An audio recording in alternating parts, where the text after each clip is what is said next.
You know, for years, we've heard this story that the humanities are in crisis, that it's a luxury degree in a world that only cares about hard skills. But what if that whole narrative is, well, wrong? What if we're not watching a crisis, but the beginning of a huge comeback? Let's dig into the evidence.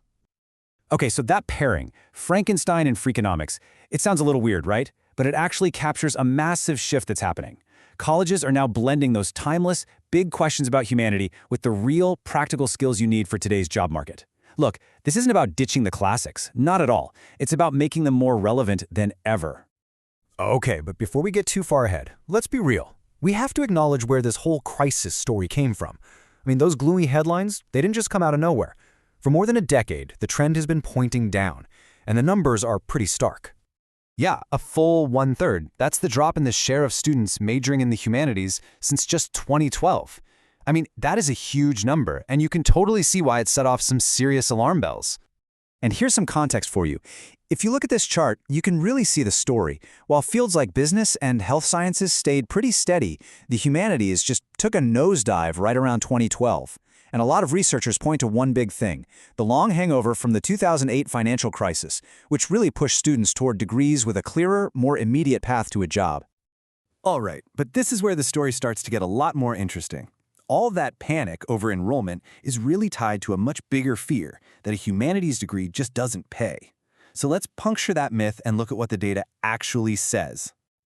This is the big one, right? The question that has so many students running for the hills toward more practical majors. The stereotype is that you'll be serving coffee with your philosophy degree, but the facts, well, they tell a totally different story. Get this, the unemployment rate for humanities graduates is just 3.6%. Now, that's only a tiny bit higher than the 2.9% for all bachelor's degree holders combined. So what does that mean? It means humanities majors are finding jobs at pretty much the exact same rate as everyone else. Okay, so what about the money? Are they all broke? Well, the median salary for a humanities grad is around $64,000 a year, and that's a whopping 56% higher than for someone with just a high school diploma. So this whole idea that these degrees lead to low-wage jobs is, yeah, largely a myth. So, they're getting jobs. They're getting paid reasonably well. What is it that employers are actually looking for? What skills do they want? And the answer? Well, it might really surprise you. Let's take a look at the hiring data. Okay, check this out, because this is fascinating. When employers were asked what they want most in the people they hire, the top 3 answers were problem solving, teamwork, and written communication. And you know where technical skills landed? Number 7. It just goes to show that those so-called soft skills, the very skills you really hone in the humanities, are exactly what the modern workplace values most. And here's a perfect real-world example to chew on.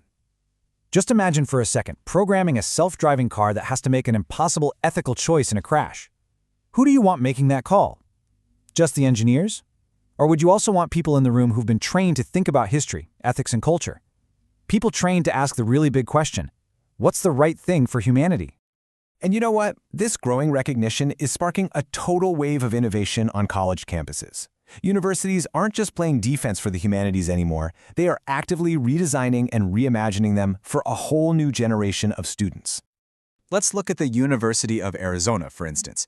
They created a public and applied humanities degree that literally combines the humanities with professional fields like business, medicine, and even game design.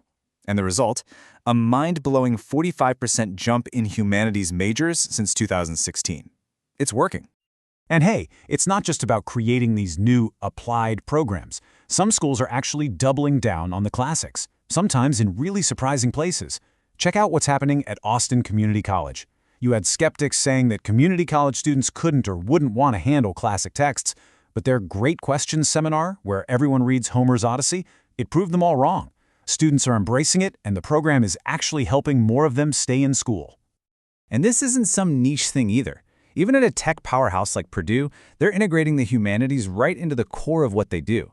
Their Cornerstone program has thousands of engineering and tech students reading transformative texts like Frankenstein.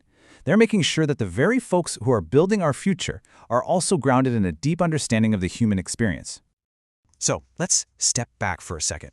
When you put all these pieces together, the actual value in the job market, the high demand from employers, and all this innovation on campus, you start to see a really powerful new picture emerge. The humanities aren't just surviving, they might just be the most essential skill set for the future.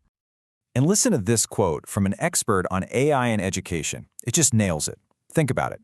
As AI starts doing more and more of the technical, repetitive tasks, what skills are left?